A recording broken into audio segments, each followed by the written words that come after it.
আসসালামু আলাইকুম। জামাত সবসময় কৌশলী রাজনীতি করে, এটা আমরা সবাই জানি। কিন্তু আজকে একটা বড় প্রশ্ন হচ্ছে, তারা কেন আওয়ামী লীগকে অ্যাকোমোডেট করছে? এখনও পর্যন্ত দেশব্যাপী জামাতের কর্মকাণ্ড এবং ডাকসু নির্বাচন পরবর্তী যে ইনোভেটিভ কাজগুলো তারা করেছে তা নিয়ে আমরা সবসময় আলোচনা করে থাকি। এত সব প্রশংসার মাঝেও একটা বিষয় সমালোচনা না করে পারছে না। এই মুহূর্তে বাংলাদেশের নিষিদ্ধ বিতাড়িত দল আওয়ামী লীগ কিন্তু এরই মধ্যে জামাতের সাথে সম্পৃক্ত হচ্ছে। আপনি আপনার আশেপাশে যদি ভালোভাবে তাকিয়ে দেখেন তাহলে দেখতে পাবেন জামাত তো খুব স্ট্র্যাটেজি নিয়ে রাজনীতি করে বলেই আমরা জানি। জুলাই আন্দোলনে আমরা যেটা দেখলাম গত জুলাই আগস্টে, সার্জিস, সাদিক কায়েম এরা কিন্তু আওয়ামী লীগের সাথে সম্পৃক্ত ছিল।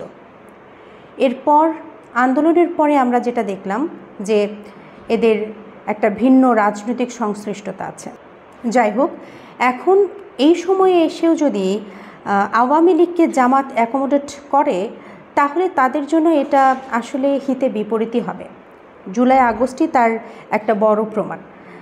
তারা অনেক বুদ্ধিদীপ্ত রাজনীতি করে, সেটা ঠিক আছে, কিন্তু এই বিষয়টা কিছুতেই মাথায় ঢুকছে না যে জামাত কেন এখন এই পথে হাঁটছে।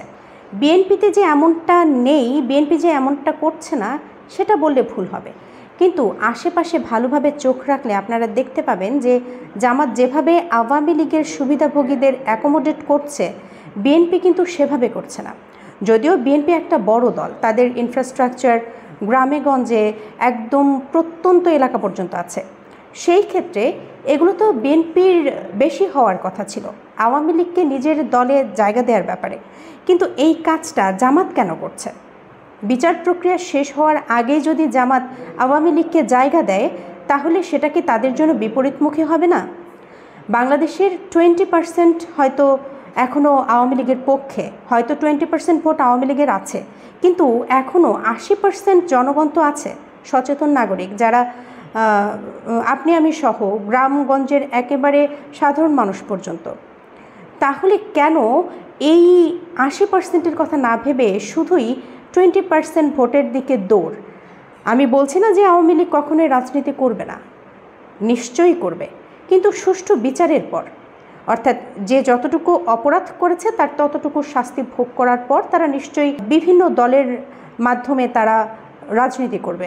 ইভেন আওয়ামী লীগও যদি রাজনীতি করে, রাজনীতিতে ব্যাক করে, আমার তাতে আপত্তি নাই, কিন্তু সেটা অবশ্যই হতে হবে বিচারের পরে। এখন আমার আপনাদের কাছে প্রশ্ন, দীর্ঘমেয়াদে জামাত কি এই অ্যাকোমোডেশন থেকে লাভবান হবে নাকি উল্টো জনরোষের শিকার হবে? ধন্যবাদ সবাইকে।